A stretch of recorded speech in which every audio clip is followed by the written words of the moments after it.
नमस्कार। पश्चिम बंगाल विधानसभा चुनाव को लेकर ओपिनियन पोल के आधार पर पश्चिम बंगाल में अगली सरकार किसकी बनने जा रही है, क्योंकि पश्चिम बंगाल में चुनावी हलचल काफी बढ़ चुकी है और इस बार पश्चिम बंगाल को लेकर भारतीय जनता पार्टी जो जीत का दावा कर रही है, तो इसको लेकर क्या कुछ महत्वपूर्ण आंकड़े सामने आ रहे हैं। जबकि ममता बनर्जी 2026 में फिर खेला होबे का नारा देती नजर आई हैं, लेकिन पश्चिम बंगाल में महिला वोट बैंक काफी महत्वपूर्ण माना जा रहा है और महिला वोट बैंक को लेकर भारतीय जनता पार्टी चुनाव से पहले क्या कुछ बड़ी योजना बनाने जा रही है या ममता बनर्जी यहाँ पर कुछ नया करने जा रही हैं, इसको लेकर महिला वोट बैंक क्या कहता है। 2021 विधानसभा चुनाव में महिला वोट बैंक यहाँ टीएमसी से जुड़ा था, लेकिन जिस कारण से मध्य प्रदेश, महाराष्ट्र और अन्य राज्यों में भारतीय जनता पार्टी महिला वोट बैंक के दम पर वापसी कर चुकी है। तो क्या पश्चिम बंगाल में भी यहाँ पर कुछ नया भारतीय जनता पार्टी कोई नई योजना बनाने जा रही महिलाओं को लेकर, ये काफी महत्वपूर्ण है क्योंकि 50% महिला वोट बैंक यहाँ टीएमसी को मिला था 2021 विधानसभा चुनाव में, जबकि भारतीय जनता पार्टी से 37% यहाँ पर जुड़ा था। जबकि यहाँ सवर्ण महिला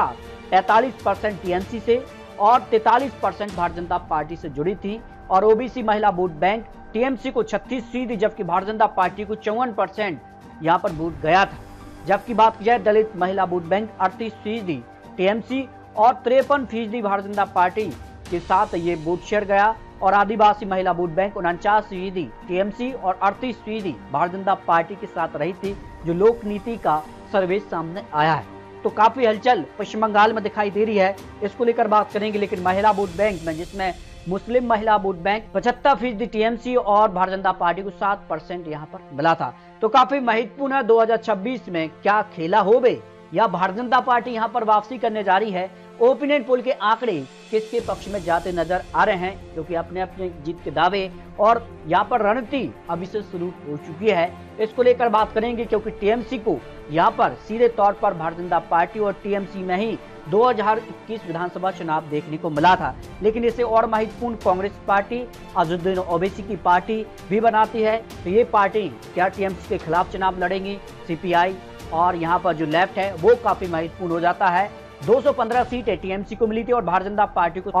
पार्टी को 77 सीटें यानी 74 सीटें भारतीय जनता पार्टी ने ऐड की थी। 3 सीटों से 77 सीटों का जो आंकड़ा मिला है और दिल्ली चुनाव के बाद यहाँ पर अब पश्चिम बंगाल में सरकार बनाने का दावा किया जा रहा है। तो पश्चिम बंगाल में सत्ता में क्या ममता बनर्जी बनी रहेंगी या सत्ता में वापसी भारतीय जनता पार्टी करने जा रही है, इस पर ओपिनियन पोल के आंकड़े भी सामने आ चुके हैं। ओपिनियन पोल के आंकड़ों की अगर बात की जाए तो यहाँ पर उत्तर 24 परगना की 31 सीटों में से टीएमसी को 11 सीटें, भारतीय जनता पार्टी को 20 सीटें, कांग्रेस अन्य पार्टी को यहाँ पर 0 सीटें जा सकती है, क्योंकि प्रमुख टक्कर भारतीय जनता पार्टी और टीएमसी में ही देखने को मिलेगी, जो ओपिनियन पोल के आंकड़े सामने आ रहे हैं। उत्तर दिनाजपुर की 9 सीटों में से टीएमसी को 3 सीटें, भारतीय जनता पार्टी को यहाँ 6 सीटें, कांग्रेस अन्य पार्टी को 0 सीट जा सकती है।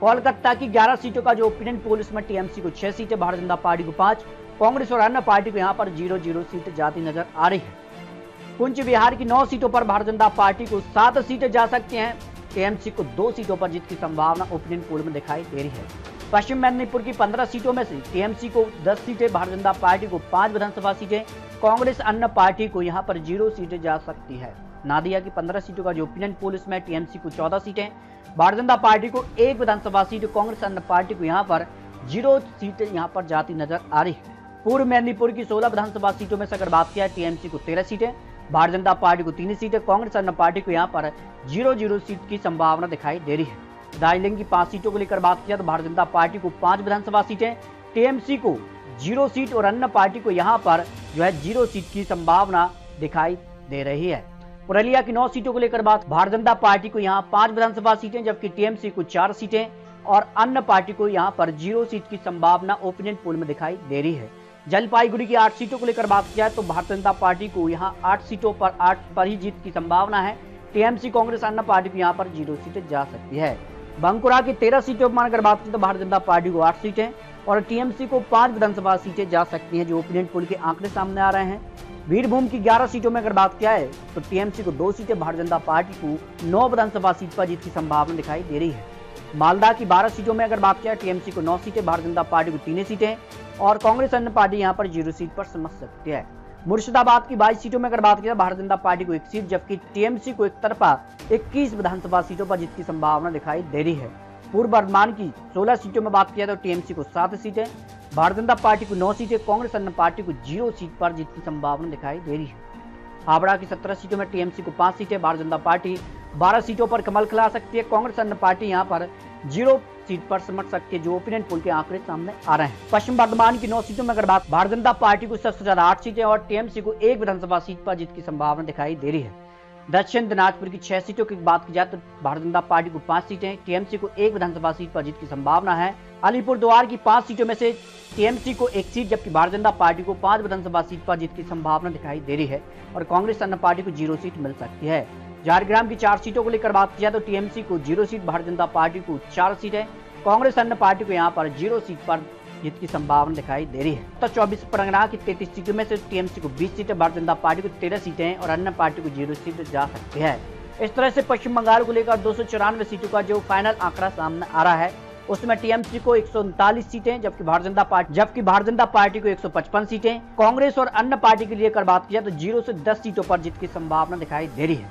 क्योंकि कई सीटें ऐसी होंगी जहां कांग्रेस टीएमसी के खिलाफ चुनाव लड़ेगी और कहीं ना कहीं उसका फायदा मिल सकता है और इसका सीधा फायदा भारतीय जनता पार्टी पश्चिम बंगाल में देखने को मिल रहा है। तो लेफ्ट और अजुद्दीन ओबीसी और कांग्रेस पार्टी क्या टीएमसी के साथ मिलकर चुनाव लड़ती है या टीएमसी के खिलाफ चुनाव लड़ेगी, वो सीधे तौर पर महत्वपूर्ण हो जाता है, क्योंकि इसका फायदा भारतीय जनता पार्टी को पश्चिम बंगाल में देखने को मिल रहा है। जिस कारण से दिल्ली में केजरीवाल के खिलाफ कांग्रेस चुनावी मैदान में थी और केजरीवाल चुनाव हार गए और भारतीय जनता पार्टी कई सीटों पर इसका फायदा मिला और दिल्ली में भारतीय जनता पार्टी की यहाँ सरकार बन चुकी है। तो क्या पश्चिम बंगाल में भी बनने जा रही है, काफी महत्वपूर्ण हो जाता है। पश्चिम बंगाल को लेकर काफी हलचल इस समय दिखाई दे रही है। तो पश्चिम बंगाल को लेकर आपको क्या लगता है, अगली सरकार पश्चिम बंगाल में क्या टीएमसी फिर सरकार बनाने जा रही है या फिर भारतीय जनता पार्टी यहाँ पर वापसी करने जा रही है, इसको लेकर अपने रख सकते हैं। आपको बता दें चुनावी आंकड़े चुनावी अनुमान है, बहुत जल्द आपको और लेटेस्ट और महत्वपूर्ण विश्लेषण दिखाने जा रहे हैं। तो मिलते हैं और लेटेस्ट और महत्वपूर्ण विश्लेषण के साथ, तब तक के लिए जय हिंद